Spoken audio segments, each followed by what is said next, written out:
Okay, finally another installment of Steve's Auto Care. Thumbs up. Okay, I'm a little winded because I just stopped working so I can make this video. First off, let me say some of my critiques or critics. Yeah, I don't make videos. I'm not a video person. I am a mechanic.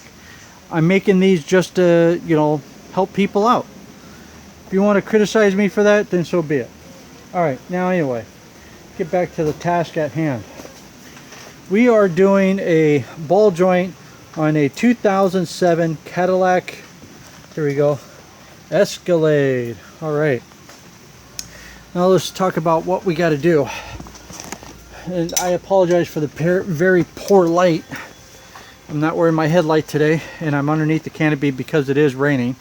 You can see the water dripping as it drips from there, goes down the windshield, right into there. Alright, anyway, let's see what we got here. So we're changing out the ball joint, and I'm right just at the very end of pushing this out. But according to the manual, you have to take the A-arm in order to do this. You have to take the A-arm or lower control arm out of the vehicle in order to do this. And as you can see, it's still hooked up. Faintly you can see it, but it's still hooked up. Sway bar's still hooked up. Now what do you have to do to take this off? Well, you do have to get the whole entire spindle assembly off. Okay. In order to get that off, you got to take the rotor off. Take the caliper of the rotor. Then you undo the upper one, but don't take the nut off. You undo the half shaft, which you can barely see because it's super dark, but it's right there. You undo the half shaft, and then you undo the bottom, the lower ball joint nut. Okay, you lower the nut down, but don't take them off.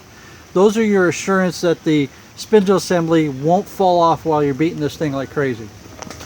Now, to get it off, I got a 36-ounce Craftsman hammer, and you hit the knuckle right where the joint is. Beep, beep, beep, beep, bang, bang, bang. That one comes loose. And then you do that to the bottom one, and that one comes loose. This one was a little harder to do. It's just bigger, massive. You just got to get some good wax in there. And about 4 hits later, with some really good hits, it'll drop. Once that gets off, you undo the upper ball joint from the knuckle, and then we'll use the hammer as an example, and then you move it outward like so, and that will allow you room to get the half shaft out and the lower ball joint nut and stem off the knuckle at the same time. You can't do one or the other. You have to undo them both at the same time, then the knuckle will come off. Once you get that done, let's also talk a little bit about the knuckle, getting it off. You do have to undo brackets. You do have to take the speed sensor out. Okay, that has to come out. Take the bracket off for the speed sensor, and this bracket here, which is hard to see, that bracket goes up to here, which again, it's super dark. I really apologize, there's no light here. Once you get all that out, then you get the knuckle out. Once you get the knuckle out, you have to undo the half shaft. Okay, 6 bolts, 15mm heads on the bolts. You don't have to take the half shaft out, but just get it out of the way. Once that's out of the way, then you take a pry bar like so. Show you how long that thing is. Okay, and you put it up on the spring, and you pry up the upper control arm. And you see, and it's again hard to see, it's so lack of light, I'm terrible at this.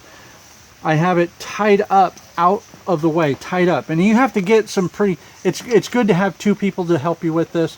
I lean the pry bar against my chest and then use both hands to tie up the mechanics wire, just to tie this out of the way. Also, it's good practice to tie the caliper out of the way so it's not hanging on the by the brake line, okay, brake hose. Once you get that out of the way, then you need your ball joint press. Okay, these are Harbor Freight models. They work. I've had them for years. They're not destroyed because I don't use impact tools on them. I understand it's Harbor Freight. I'm not going to take the risk of having it blow apart, but I've done some pretty good heavy pressing with this and it hasn't failed me yet. But use the open circle adapter to press it out, and then just use the tool itself to push, and there you go, it's out and it's ready to come out. Where's my 22 millimeter for the press? Sorry that it's jumpy, it's not 22. I need a 1/2 inch ratchet. Okay, like so, and it's about ready to pop out. Bingo. All right, so there we go. Thank you for watching, and we'll catch you later.